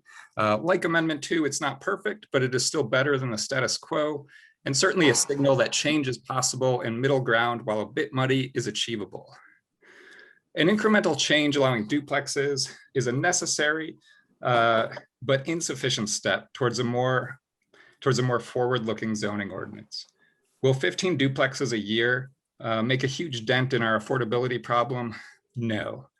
But not starting to allow more affordable housing types would just continue to kick the can down the road, making the problem that much harder to tackle and leaving the Bloomingtonians of 2040, tens of thousands of whom haven't been born yet, in the same unaffordable pickle so many already find themselves in today. We need so much more. How about mixed income housing on small swaths of the city's expansive publicly owned parkland? What about housing on top of new existing public buildings that provide homes while helping to cross-subsidize other housing or the taxpayer-funded building below? What about programs to incentivize landlords to accept Section 8 vouchers? What about the local Habitat for Humanity following other cities' leads and building quads or small apartments, bringing homeownership to more people for lower cost at greater scale? What about allowing smaller lot sizes and parcel subdivisions to allow for smaller homes? What about building a citywide tenants organization? What about ramping up housing first approaches to ending homelessness? There are so many creative possibilities that investors and developers and students and IU and the state are not preventing us from doing. The only limit is our commitment, imagination, and political will. Many of those efforts will still require zoning changes because you can't build what the zoning code doesn't allow. So the UDO will be revisited over time as we all get more creative and focused on addressing this large systemic problem. And while the UDO as amended over the last couple of weeks isn't perfect, it moves us a little closer towards treating other more affordable housing forms equally. Let's pass this amended UDO and then all get together on the many other housing-related needs that require our collective creativity and willingness to think more dynamically and outside the box. Finally, I don't believe at all that there's a rift in this community. And I know this from the experience of working with people I disagree with and who disagree with me. I had lunch with Jeff Richardson a few weeks ago at the Runcible Spoon. We had a fantastic time. We might never agree on zoning, but we agree on a whole lot of other things. And we know each other's love for this place and its people are genuine. Let's keep working together and talking together, especially when it's hard. I'm confident we're all going to be all right. Thank you. Thank you for your comments, Mr. Warren. What do we have next, Ms. Lacy? Next, we have the person with the screen name Jess, who should be able to unmute and state their full name for the record. Hi, my name is Jessica Griffin. I'd like to ask council to vote yes on the text amendments. The status quo hasn't been working, and so I'm really glad that we are on the way to making some changes to the way our land use is in the city. Just thank you for your patience too. I'm so glad that we have the opportunity to participate in future planning in this way. And I know it's been a long process for council, so I really appreciate your time. Thank you. Thank you for your comments. What do we have next, Ms. Lacy? Next, we have Richard Lewis, who should be able to unmute. Good evening, President Sims, Ms. Lacy, and members of City Council. Thank you, and thanks to the members of the Planning Department for all your work on this. I know it's an enormous task, and I know the public has also been participating from quite a while back in meetings with Planning Department, Plan Commission, and now with you all. So I do appreciate everyone's time, and I do appreciate all the experts that we have in our own community. I learn every time I hear from the public comments as well as from council members' comments. And I appreciate the thoughtfulness that goes into those comments and the study that you've done. And I salute Council Member Scambaluri for doing extra homework last night to pore over the UDO to answer her own questions. I appreciate that very much. My concern is that the only concrete item that we had on the table last night for affordability that specifically addressed affordability in duplexes was turned down. I do not think actually that raising the Trinitas example is a red herring. It's on a scale of a much larger size, obviously, but zero affordability is still zero affordability. And I think we had a chance to make a real difference in affordability and to invite developers to produce that affordability on our terms in last night's amendment. If there are quibbles with wording in the amendment, the thing that I appreciate is that you all have the power to write different or better language that supports your goals. And any deadline by council this week or next is self-imposed. So if someone wants to, do what I think is fixing last night's language, then there is an opportunity to do that. But I do appreciate that Council Members Sandberg and Rallo brought that forward to address specific affordability questions that many of us in the community have raised, to address a true need at the workforce level, workforce income level for available and affordable housing. So I would encourage you to rethink that if you would. Thank you again for your time and for taking our comments. You're welcome. Thank you for your comments. Who do we have next, Ms. Lacy? Next, we have Joe Lee, who should be able to unmute. Hi, and there are two of us here, so I will go first. And this is Joe Lee. It didn't have to be this way. We asked to be part of the process, not just comment on it. We who would be most affected by unregulated upzoning of the neighborhoods closest to the center, closest to IU. We are in favor of affordable, sustainable housing for everyone. But the question has for us always been how and where, and we wanted to be part of a solution. We are not classist, racist, or climate change deniers. We have spoken what seems endlessly about real, doable change and inclusion. But instead of listening and working with us, some found it easier to deny our voices and turn this into an ideological battle. It's sad when allies are turned into enemies. Thank you for Amendment 3. And thank you especially to council members Sandberg, Rollo, Smith, and Scambalera for really hearing the vast majority of your constituents.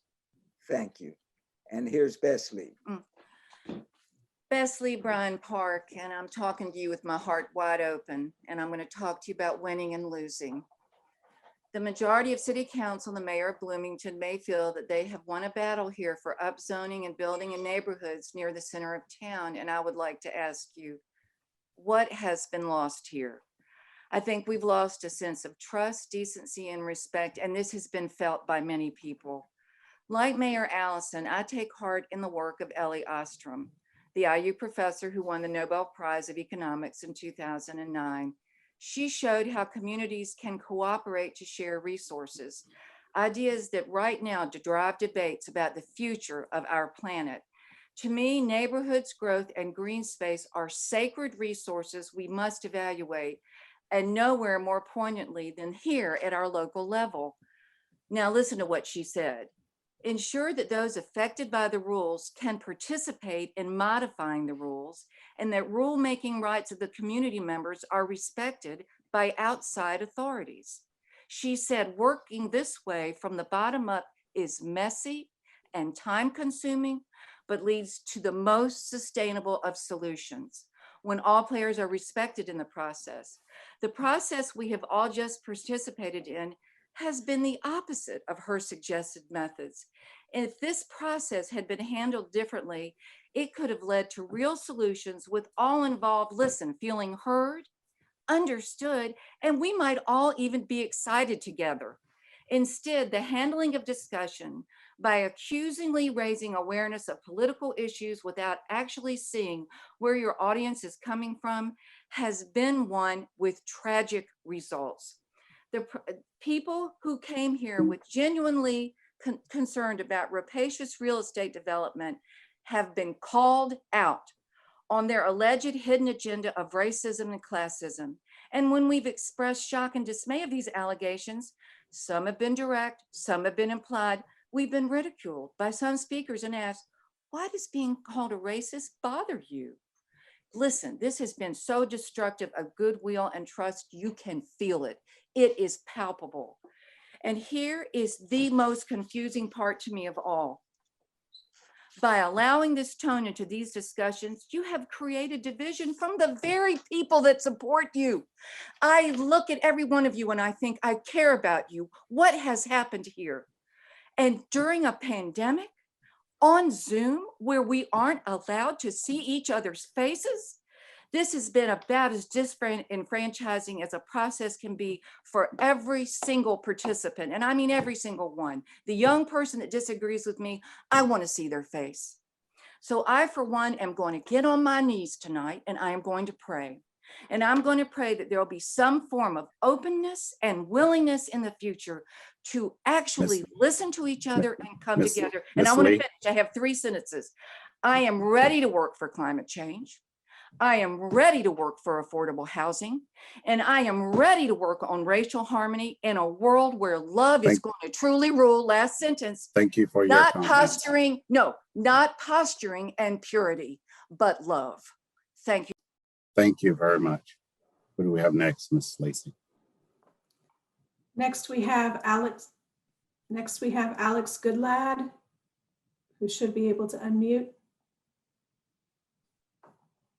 Hi there. So I want to first of all advise City Council to vote yes on the ordinance as on the UDO as amended, and just kind of reflect on the discussion. I have to kind of disagree with Ms.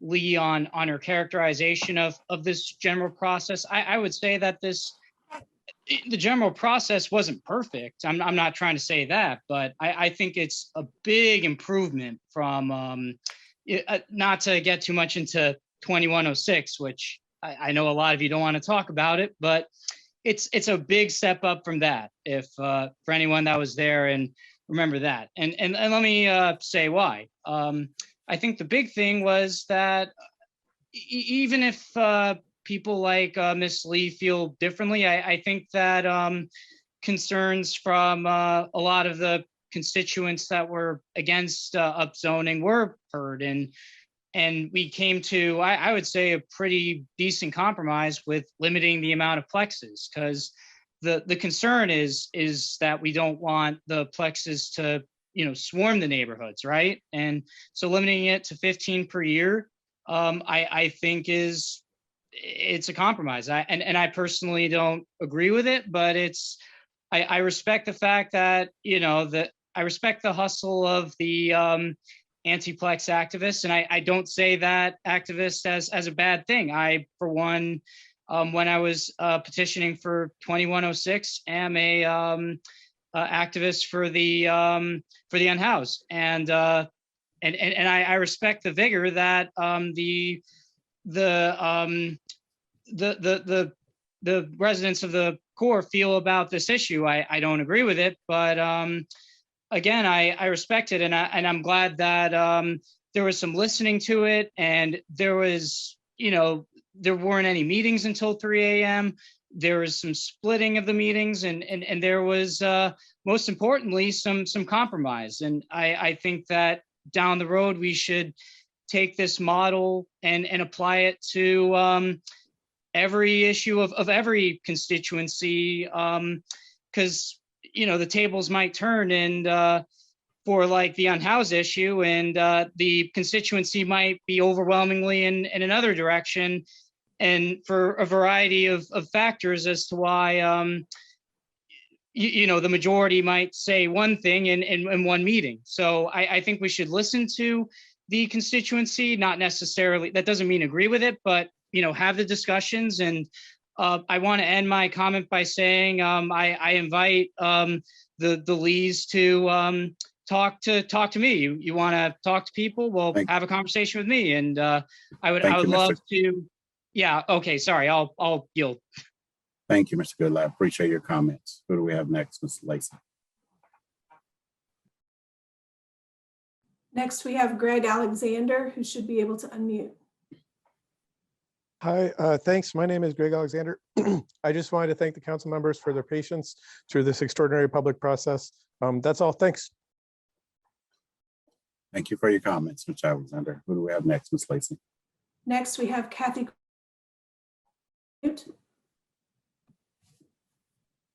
Hi, I'm Kathy Crabtree, and as you all know by now, I'm a homeowner in the near West Side, one of the core neighborhoods, or so-called core neighborhoods. This UDO review process has been quite arduous and filled with a lot of emotion and compromise.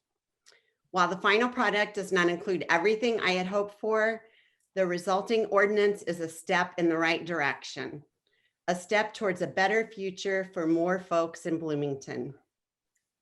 Allowing duplexes is not a silver bullet. It is just one piece of the complex puzzle we need to keep working on together. I understand that change can be hard and can feel threatening.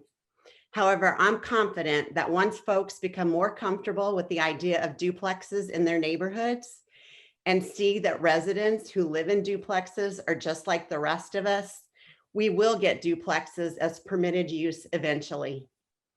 I am very grateful for the time and effort put in by city staff, plan commissioners, and city council. As I briefly mentioned last night, for folks who are interested in supporting affordable housing, there is a simple and more effective option to help tenants who would benefit from a housing subsidy. Incentivize landlords to accept tenants with housing choice vouchers with a property tax abatement. Vouchers help make rents affordable for tenants. Yet in Bloomington, hundreds of tenants every year have to forfeit their vouchers because they can't find an apartment that accepts vouchers as a source of payment. According to Bloomington's 2020 to 2024 consolidated plan, nearly 30% of households are extremely cost burdened, paying more than 50% of their income on rent and utilities. Tenants can wait years to get off the voucher wait list, but when they finally get a voucher, if they can't find a place to rent within 120 days, they have to forfeit the voucher. While in Indiana, it is illegal for local governments to prohibit discrimination based on the source of income, it is legal to offer incentives to landlords to help tenants use their vouchers. With a voucher incentive, landlords can continue to use the same tenant screening criteria for risk management and accept the voucher as a source of income when applicable.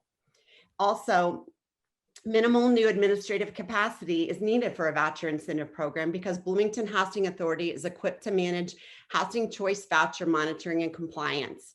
I urge City Council to incentivize vouchers, and I urge folks on this call to encourage landlords to accept vouchers. I'm sure there are many other creative ideas we can employ together to make Bloomington a better place for all of us as we move forward. Thank you so much for your work. Thank you for your comments, Ms. Crabtree. What do we have next, Ms. Lacy? Next, we have Barbara Moss, who should be able to unmute. Okay, thank you. I would like to personally urge you to vote no on the UDO, and also to explain that a petition was sent around a little over a week ago, and we now have close to 600 signatures on it, and I'd like to read it. It says, demand City Council vote no on the UDO, and I believe you all have this now, it's been sent to you. Whereas the City of Bloomington continues to proceed in its rezoning efforts that will impact the value of our homes, neighborhoods, and community for decades to come. Whereas the process has been unsatisfactory to a large portion of the local population. Therefore, we, the undersigned property owners and residents in the City of Bloomington, County of Monroe, State of Indiana, demand that the Bloomington Common Council reject the Unified Development Ordinance, case number ZO-09-21, its associated amendments, and the associated map, case number ZO-10-21. And accompanying this, these almost 590 to be exact, or maybe a couple more now, signatures, are 67 pages of commentary against the UDO. So I think we've heard an awful lot over the past several months that we do not represent the community. Well, the community is, in any election, those who show up, and we have showed up between 7-1 to 8-1. And when people show up to vote, which is the equivalent of what we have done, that determines what the outcome should be. And this is the community speaking. And I would urge you to take this into account and to vote no on the UDO. And I just want to add also, thank you to Bess Lee for her wonderful testimony. Thank you. Thank you, Ms. Moss, for your comments. Who do we have next, Ms. Lacy? Next, we have a person with a screen name Margaret, who should be able to unmute and state their full name for the record. Hello, this is Margaret Clements again, and I consider you colleagues on the City Council. And I also want to thank Barbara Moss for introducing that petition in the 590 compelling signatures in opposition to the UDO, which this follows 700 signatures that Peter Dorfman provided earlier to stop the Bloomington upzoning. I would really beg of you to listen to the community, because there's a wealth of knowledge here and you should be representing them. You were handed a mess. The leader of the city is nowhere to be seen despite the city being almost on fire. There's such divisiveness.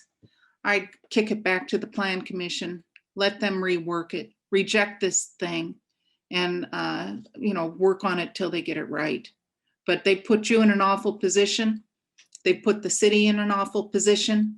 And I think that it's really unfortunate. And I think the members of the council are the only ones who have power to actually do the right thing here, which is to force a good plan to be designed, a good plan that is coordinated with members of the city. Don't forget, 700 signatures or more on Peter Dorfman's petition, and that requested of you to stop Bloomington upzoning. 590 signatures on a petition that are asking you to stop this madness. And they gave 67 pages of comments, and we've been showing up night after night. I mean, I would hope that the members of the City Council take the public seriously. Thank you. Thank you for your comments. Who do we have next, Ms. Lacy? Next, we have Betty Rose Nagel, who should be able to unmute. Hello, everybody, and thank you for letting me speak tonight. I have in front of me today's paper, and I'm looking at page A3, and there's a headline: City chooses Portland-based organization for anti-racism training. That is Portland-based organization. And I find myself once again wondering, the transportation plan was farmed out to consultants from somewhere else. The UDO was farmed out to consultants from somewhere else. You'd almost think this wasn't a university town with some experts and people with experience and architects and planners and urbanists and so on. You all will vote as you will, and I know you're voting your conscience. I don't believe you need to take a straw poll. You are elected to represent us, but you're also elected to do what you think is the right thing. I will hope that you will give some consideration in the future to the concept plan for growing housing diversity in Bloomington that was put forth by Jim Rosenbarger and Barry Clapper. It really suggests another way of doing this, a way of citizens and local experts on a very small scale, you might call it experimental, the way the mayor says sometimes, very small scale, no harm can be done, but some different things for different neighborhoods, because the neighborhoods are all very different. Some can handle a variety of things, some are much more built up. So better, I would think, to access the wealth of talent that there is in this town, and not necessarily professional expertise, the wealth of lived experience on the part of those of us who have been here for 30 years or 40 years or 50 years, or maybe 5 or 3 or 2. The newcomers have a lot to share too. They see things with new eyes that I can't see. So thank you for your time. Thank you to all of my fellow citizens. I think I probably didn't say, but I will now.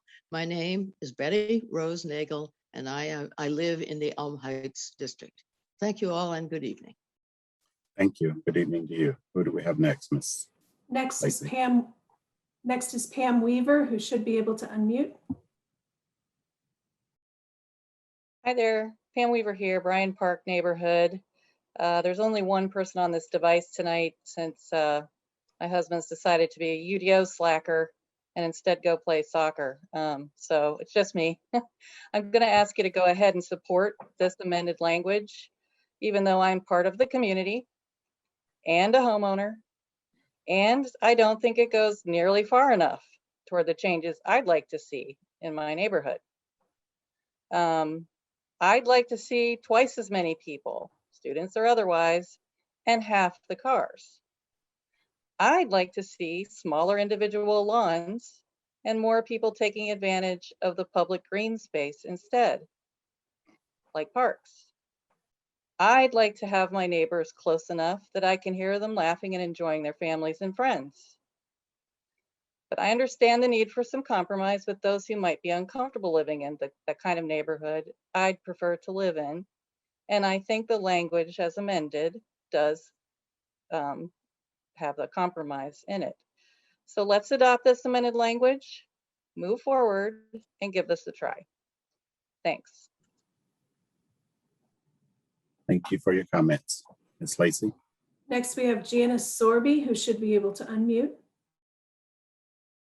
Good evening. My name is Jan Sorby, and I want to thank Council members Rollo, Sandberg, Smith, and Scambolari for listening to the concerned residents and trying to find a true compromise.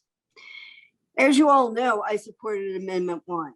I did this because it offered a way to add plexus throughout the city, and I support plexus, and many of you know I have for decades. This amendment also proposed neighborhood studies and a way to create neighborhood destinations. Amendment 1 would have included many more of the missing middle forms that we do in this UDO. Potentially, it would have added duplexes, triplexes, quads, residential over business, live work, and business opportunities.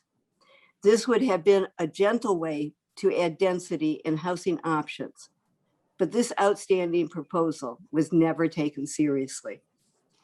I supported Amendment 4 as it was a way to mitigate the impact of duplexes by adding a public good of affordability to for workhouse forcing in exchange for a higher bedroom count. If we give people the opportunity to gain more value to their property through duplexing, it's not extraordinary to ask for a public good in exchange. But council members discounted the amendment and said it was disingenuous. I supported Amendment 5 because more than half of Bryan Park is owned by landlords, and the character of the neighborhood is in jeopardy. It takes more than a similar roof pitch and the size of a porch to ensure neighborhood character is safe. Council discredited the actual language found in past UDOs that has served Bloomington for decades. I'm sad that these amendments were never really ever considered. They were presented in good faith to improve this flawed plan. I need to say something about compromise that the City Council voted to support. Bloomington residents are smart. We realize the only compromise council supported was the exact proposal presented by the mayor at the start of this process. People who want to eliminate single-family zoning have called me an anti-plexer, ill-informed, unloving, selfish, racist, anti-green, and disingenuous without even knowing anything about me or about my life. Democracy is a system in which policies are decided by the people. This was not a democratic process. Amendment 1, 4, and 5 were overwhelmingly supported by the large groups of Bloomington residents at these meetings. But our voices were disregarded because we represent the wrong voices, or at least that's what we've been told by the city. I support Amendment 1 and urge you to vote no on this flawed amendment. Thank you. Thank you. Who do we have next, Ms. Lacy? Next, we have a person with a screen name Steve, who should be able to unmute and state their full name for the record. Yes, my name is Steve Lehman, and I live in Arden Place. And excuse me. I asked that the council rejects the amended UDO. There's too many issues with it. Too many residents are seriously against the UDO. I really feel like the city in the last few years has hired too many consultants that don't understand the culture of Bloomington and really just want to ramp things up to make their case better. So instead of listening to consultants, please listen to us and reject the amended UDO. Thank you. Thank you for your comments. Ms. Lacy. Next, we have Jean Simonian, who should be able to unmute. Hi, this is Jean Simonian. In all honesty, I don't know what more there is to say. As a city, we are already well on our way to becoming a Pottersville. You remember the nightmarish town owned and run by the sole banker from the film It's a Wonderful Life? We're already well on our way there because we are laboring under an administration that is selling off Bloomington faster than anyone can count. Quite literally, faster than anyone can count, building more and more investor-backed multifamily. Well, let's be honest, it's all student housing, even if it's not dedicated as such. The Kmart site, well on its way to approval just this week. Another 906 bedrooms. We keep building more and more of the wrong kind of housing. Why? Because it is profitable. Apparently, that is all that matters anymore. Never mind that IU in-person enrollment has been in decline since at least 2011 and is projected to continue declining through at least 2037. This despite the bit of unchallenged data trickery engaged in by a council member last week. Never mind that every high-level IU administrator knows this to be true, as does the council member. And never mind that our population overall is not growing by leaps and bounds. Rather, such claims as characterized recently by Morton Marcus in an HT commentary are bluff and puff. It's boosterism, plain and simple. And there is a place for boosterism from a city's executive, but that place is not as the foundation for public policy that will bring demonstrable harm to the city's residents. Rise up and reject this UDO for a better plan. Thank you. Thank you for your comments. Ms. Lacy. Next, we have a person with the screen name LAS, who should be able to unmute and state their full name.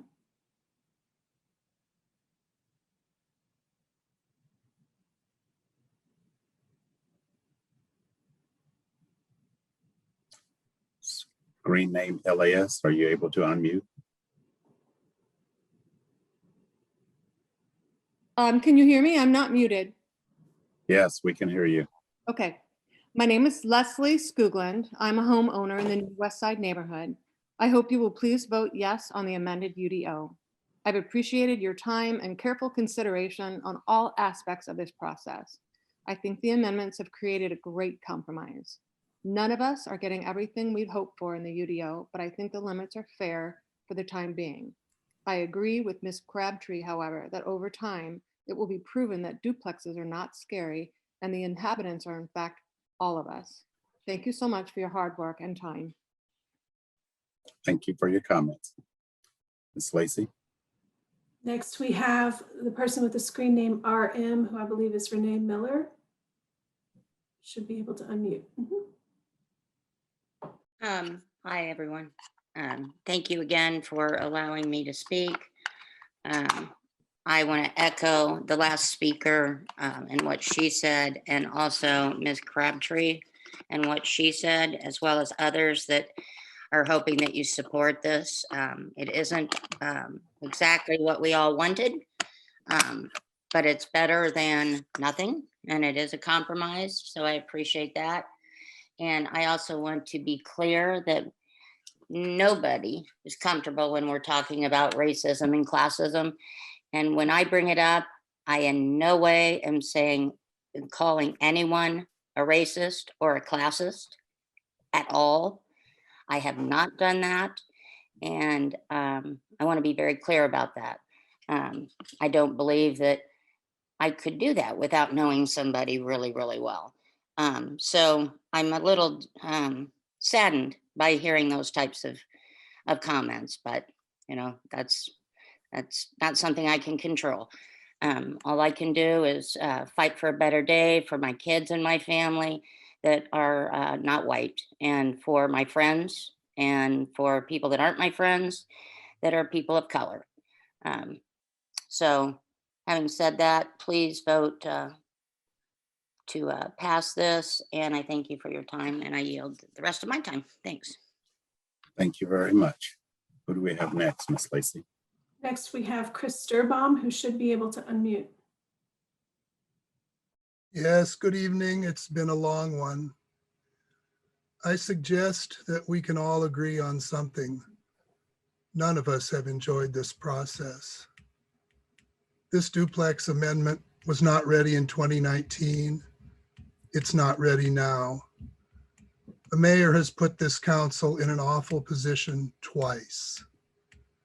The mayor has also put the community in this awful position twice, in spite of the fact that neither the UDO nor the consultants ever suggested getting rid of single-family housing in Bloomington. Large numbers of citizens have spent untold hours and meeting times trying to warn the council not to make a huge mistake. This is a moment that will long be remembered. This is the moment when it finally became obvious to the community that the style and character of local government had changed, and changed decidedly for the worst. This current effort will start small, but anyone who trusts this government not to bring this back again and again has not been paying attention. This current government is no longer collaborative. Public comment was overwhelmingly against this change.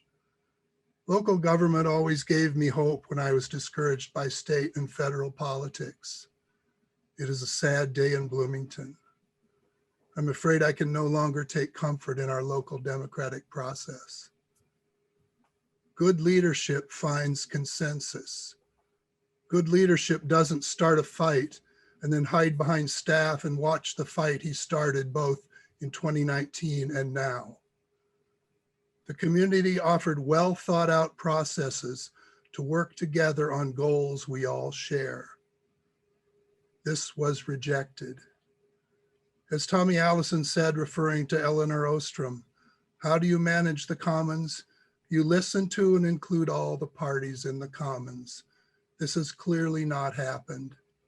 I predict that this community will never forget this day, May 13th, 2021, when this radical change was forced on a bitterly divided public.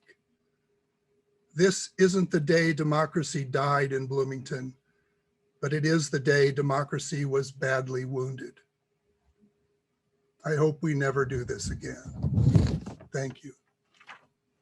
Thank you for your comments. Who do we have next, Ms. Lacy? Next, we have Matthew Kloss, who should be able to unmute. Yep, hi, thank you. Thanks again, everyone, for your time and patience. I just wanted to follow up that last comment by saying I have enjoyed this process, and I think it's been beneficial for the community in many ways. It's increased engagement. We've heard a lot of voices. I've listened to some of the council meetings before, and attendance has been kind of sparse. So it's great to have been, involved in this process, to have heard so many different opinions, to know that people care, that local government is actually important to people. So I hope you vote yes on this. Yeah, it's been a lot of effort put into what I think is a compromise, but I guess at the same time, I want to encourage some caution in not upsetting too many people who have been here for a long time. Their voices are important. But as a, kind of hesitant to say this, but as a white male, I feel it's important to point out privilege where privilege exists, and we are a privileged community. And I think it's important that we're aware of that and we consider that as we work toward developing the future that we all want to live in.